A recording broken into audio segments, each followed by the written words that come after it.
आज हमारा देश कई बड़ी समस्याओं का सामना कर रहा है, जैसे कि एक तरफ महामारी के चलते लॉकडाउन, दूसरी ओर ऑक्सीजन का ना होना, ब्लैक मार्केटिंग, दवाओं का ना होना। ये एक बड़ी ही विचित्र समस्या है और ऐसे में हमारे देश के मानवता के लिए काम करने वाले कई लोग आगे बढ़कर आ रहे हैं। कोई स्लम बस्तियों में राशन बांट रहा है तो कोई अन्य सुविधाएं उपलब्ध करा रहा है। ऐसे में ही मुंबई गोवंडी के हफीज़ खान साहब ने फ्री ऑक्सीजन वितरण चालू किया हुआ है। ऑक्सीजन व अन्य कई समस्याओं को लेकर हमारे संवाददाता ने की खास वार्ता हफीज़ खान जी से।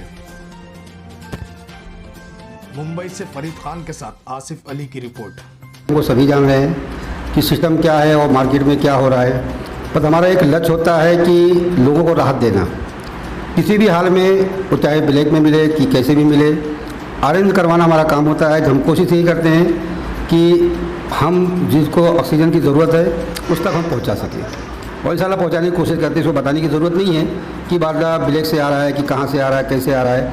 आज पैसा दे के भी अगर चीज़ मिल जाए तो बड़ी बात है, पैसा दे के भी नहीं मिल रहा है।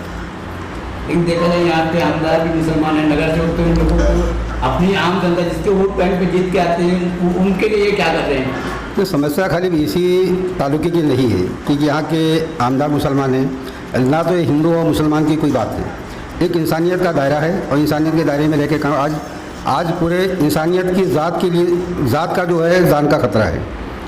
और जहाँ तक देखा जाए तो बात इन्हीं की बात नहीं करूँगा मैं, पूरे हिंदुस्तान में वैसे 2-4 MLA या 2-4 MP या 2-4 नगर सेवक होंगे जो इस बात पे इसलिए काम कर रहे हैं, जबकि उनकी जिम्मेदारी है।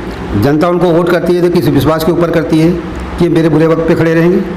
लेकिन मुझे आज कहीं नहीं दिख रहा है कि कोई भी MLA या MP या नगर सेवक जनता के साथ खड़ा हो।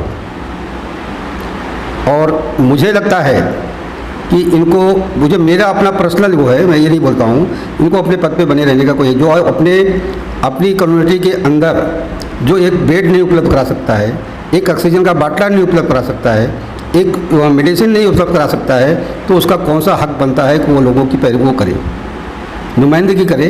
कौन कहता कि करे, मुझे ज़्यादा नहीं करना चाहिए। वैसे भी लोगों को मैं इतना वो करूँगा कि इसे मजाक में मत लो, ना तो किसी कम्युनिटी के हिसाब से लो। बहुत बड़ी समस्या है, बहुत समस्या है कि अपने आप को हिफाजत से रखना।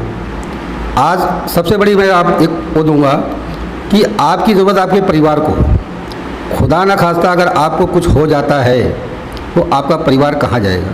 इसलिए अपने आप को सुरक्षित रखना, मास्क का लगाना, सोशल डिस्टेंसिंग रखना, ये सारी चीज़ों को जो भी गवर्नमेंट ने वो दिया है उसको जो है फॉलो करना मेरे हिसाब से बहुत ज़रूरी है, क्योंकि आपका सुरक्षित रहना ज़रूरी है। मैंने आज देखा है इस फील्ड के अंदर जाते हुए कि एक बाप जो है बेड के ऊपर पड़ा हुआ है, बेटा उसका है 14 साल, 13 साल, 12 साल का बेटा, और बेटे की इतनी भी अक्ल नहीं है कि वो किसी को हाँ या ना बोल सके। औरत पैसे के इंतजाम में पड़ी कि मैं इंजेक्शन लेके आऊँ। अगर खुदा न खाता वो आदमी चला गया तो उस परिवार का क्या होगा। इसी तरह से तुम अपने बारे में सोचो कि अगर तुम नहीं रहे तो तुम्हारे परिवार की क्या हाल होगी, कौन उसकी देखभाल करेगा, कौन उसकी वो करेगा। इसलिए अपनी हिफाजत करना बहुत ज़रूरी है और साथ साथ लोगों की मदद करना, लोगों की मदद करें जहाँ तक हो सके, जितना हो सके अपने आप को सुरक्षित रखते हुए। अगर अल्लाह ने आपको दिया है, जो पैसा दिया है, तो उसका आप सही जगह पे इस्तेमाल करो। अभी मैं ये बोलूँगा कि अभी थोड़ा दिन पहले, पिछले भी बार में आपको मैंने बोला था कि वाइट कपड़ा पहन के नेता लोग मैदान में आ चुके थे। कोई करोड़ रुपया खर्चा करना चाहता है, कोई 50 लाख खर्चा करना चाहता है, कोई 25 लाख खर्चा करना चाहता है। मैं उन सारे जो चुनाव लड़ने वाले लोग हैं, जो तैयारी कर रहे हैं, जो इलेक्शन में करोड़ों रुपए खर्च करना चाहते हैं, मैं उनके लिए संदेश देना चाहता हूं कि करोड़ नहीं, 2-4 लाख ही खर्चा कर दो। एक इंसानियत के नाते आपके लोग हैं, आप उन्हीं के बीच में आना चाहते हो, उन्हीं से वोट मांगना चाहते हो, उन्हीं के बीच में चुनाव लड़ना चाहते हो, तो आज उनके साथ खड़े हो जाओ, कंधे से कंधा मिला के खड़े हो जाओ। लेकिन यहाँ पे देखा जाए कि शिवाजी नगर में आज नशे की सबसे ज़्यादा मुद्दा बढ़ता जा रहा है। 12 से 15 साल के बच्चे बगैर नशे से घर में जा नहीं सकते और यहाँ के आमदार नगर से कोई इस बात की ध्यान ही नहीं देते। देखिए, तो हमारी बदनसीबी है। आज जितना ही मतलब अगर देखा जाए किसी के छुपा हुआ नहीं है कि जितना क्राइम और नशा हमारे इलाके के अंदर है उतना कहीं नहीं है। और इसको कौन से प्रशासन के ऊपर दबाव डाल के ही इसमें कम किया जा सकता है। ये किसी इंडिविजुअल आदमी का काम नहीं। और जिसके हाथ में पावर है पावर का अपने इस्तेमाल करके शासन प्रशासन के ऊपर दबाव डाल के इसके ऊपर कंट्रोल किया जा सकता है। ये किसी एक आम आदमी का काम नहीं है। पिछले आपने कितने लोगों को राशन बांटा था, ये रमज़ान में कितने गरीब लोगों को राशन दिया? देखो इंशाल्लाह पिछले लॉकडाउन में भी हमारी पूरी टीम, मैं अकेले नहीं हूँ, मेरी पूरी टीम थी। मैंने मेरे पास से भी किया, मुझे कुछ लोगों ने मदद भी किया। ऐसा मैं नहीं कहूँगा कि मैंने पूरा अपने पास से किया है, कुछ लोगों ने मुझे मदद भी किया है और कुछ मेरे पास से भी किया। 4 महीना मुसलसल हम लोगों ने काम किया था।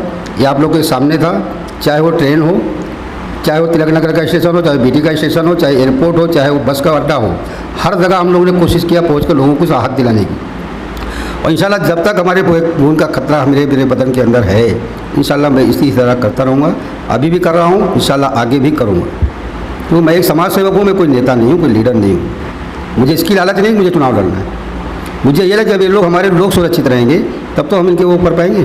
जब हमारे लोग ही नहीं रहेंगे तो हम ये सब रख करके और सारी चीज़ें रख के क्या करेंगे? वो अल्लाह के यहाँ जवाब देना है आपको। अल्लाह ने आपको दौलत दी है तो उसमें इसका गरीबों का भी हक है। आज महामारी का टाइम आया है, वक्त आया है, अल्लाह ने आपको दिया है तो आपको इंसानी ज़ात के ऊपर आपको खर्च करना है। अगर आप खर्च नहीं करते कल अल्लाह के यहाँ आपको जवाब देना पड़ेगा इसका। अल्लाह से डरो, इंसान से मत डरो, दिखावे की कोशिश मत करो। लेकिन आज अगर मैं थोड़ा बहुत अगर सोशल मीडिया में चलाता भी हूँ ना, तो इसके लिए नहीं चलाता हूँ कि मेरा नाम हो, मैं इसलिए चलाता हूँ कि लोगों में जागरूकता है। शायद मेरे चलाने से 2-4 लोग और भी मैदान में आ जाए, कुछ लोगों को राहत मिल जाए, उनको भला हो जाए उनका।